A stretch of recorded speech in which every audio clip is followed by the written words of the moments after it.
लक्ष्मण जी के त्याग की यह अद्भुत पौराणिक कथा कोई नहीं जानता। दोस्तों, हनुमान जी की राम भक्ति की गाथा संसार भर में गाई जाती है। लक्ष्मण जी की भक्ति भी अद्भुत थी।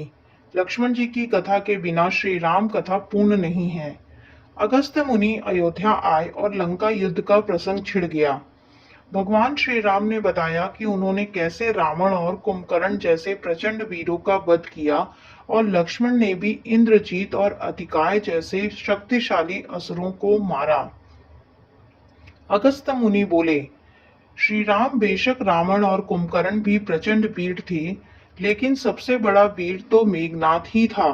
उसने अंतरिक्ष में स्थित होकर इंद्र से युद्ध किया था और बांधकर लंका ले आया था। ब्रह्मा ने इंद्रजीत से दान के रूप में इंद्र को मांगा, तब इंद्र मुक्त हुए थे। लक्ष्मण ने उनका वध किया, इसलिए वे सबसे बड़े योद्धा हुए। श्री राम को आश्चर्य हुआ, लेकिन भाई की वीरता की प्रशंसा से वे खुश थे। फिर भी उनके मन में जिज्ञासा पैदा हुई कि आखिर अगस्त्य मुनि ऐसा क्यों कह रहे हैं कि इंद्रजीत का वध रावण से ज्यादा मुश्किल था। अगस्त्य मुनि ने कहा, प्रभु, इंद्रजीत को वरदान था कि उसका वध वही कर सकता है जो 12 वर्षों तक न सोया हो, जिसने 12 साल तक किसी स्त्री का मुख न देखा हो और जो 12 साल तक भोजन न किया हो। श्री राम बोले, परंतु मैं वनवास काल में 12 वर्षों तक नियमित रूप से लक्ष्मण के हिस्से का फल फूल देता रहा। मैं सीता के साथ एक कुटी में रहता था। बगल की कुटी में लक्ष्मण थे। फिर सीता का मुख भी न देखा हो और 12 वर्षों तक सोए न हो, ऐसा कैसे संभव है। अगस्त मुनि सारी बात समझकर मुस्कुराए। प्रभु से कुछ छुपा है भला। दरअसल सभी लोग सिर्फ श्री राम का गुणगान करते हैं थे, लेकिन प्रभु चाहते थे कि लक्ष्मण के तप और वीरता की चर्चा भी अयोध्या के घर घर में हो। अगस्त मुनि ने कहा, क्यों न लक्ष्मण जी से पूछा जाए। लक्ष्मण जी आए। प्रभु ने कहा कि आपसे जो पूछा जाए उसे सच सच कहिएगा। प्रभु ने कहा, हम तीनों 14 वर्षों तक साथ रहे, फिर तुमने सीता का मुख कैसे नहीं देखा। फल दिए गए फिर भी अनाहारी कैसे रहे और 14 साल तक सोए नहीं, यह कैसे हुआ।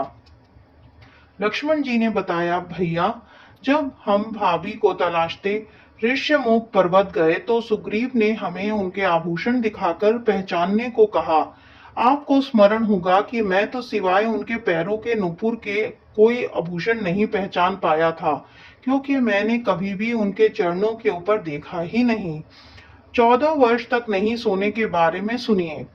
आप और माताएं कुटिया में सोते थे और रात भर बाहर धनुष पर बाण चढ़ाए पहरेदारी में खड़ा रहता था। निद्रा ने मेरी आंखों पर कब्जा करने की कोशिश की तो मैंने निद्रा को अपने बाणों से भेद दिया था। निद्रा ने हार कर स्वीकार किया कि वह 14 साल तक मुझे स्पर्श नहीं करेगी।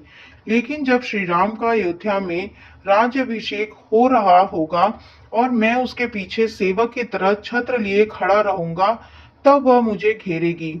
आपको याद होगा, राज्यभिषेक के समय मेरे हाथ से छत्र गिर गया था। अब मैं 14 साल तक अनाहरी कैसे रहा। मैं जो फल फूल लाता था आप उसके 3 भाग करते थे।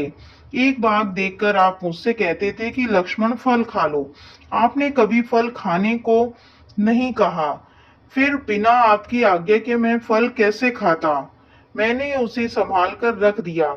सभी फल उसी कुटिया में अभी भी रखे होंगे। प्रभु के आदेश पर लक्ष्मण जी चित्रकूट की कुटिया में वे सारे फलों की टोकरी लेकर आए और दरबार में रख दिया। फलों की गिनती हुई तो 7 दिन के हिस्से के फल नहीं थे। प्रभु ने कहा, इसका अर्थ है कि तुमने 7 दिन तो आहार लिया था। लक्ष्मण जी ने 7 फल कम होने के बारे में बताया कि उन 7 दिनों में फल आए ही नहीं। पहला, जिस दिन हमें पिताश्री के स्वर्गवासी होने की सूचना मिली, हम निराहारी रहे। दूसरा, जिस दिन रावण ने माता का हरण किया उस दिन फल लाने कौन जाता। तीसरा, जिस दिन समुद्र की साधना कर आप उनसे राह मांग रहे थे। चौथा, जिस दिन आप इंद्रजीत के नाग पाश में बंद कर दिन भर अचेत रहे। पांचवा, जिस दिन इंद्रजीत ने मायावी सीता को काटा था और हम शोक में रहे। छठा, जिस दिन रावण ने मुझे शक्ति मारी। और सातवां, जिस दिन आपने रावण वध किया। इन दिनों में हमें भोजन की सुध कहाँ थी। विश्वामित्र मुनि से मैंने एक अतिरिक्त विद्या का ज्ञान लिया था, बिना आहार किए जीने की विद्या। उसके प्रयोग से मैं 14 साल तक अपनी भूख को नियंत्रित कर सका, जिससे इंद्रजीत मारा गया। भगवान श्री राम ने लक्ष्मण जी की तपस्या के बारे में सुनकर उन्हें हृदय से लगा लिया।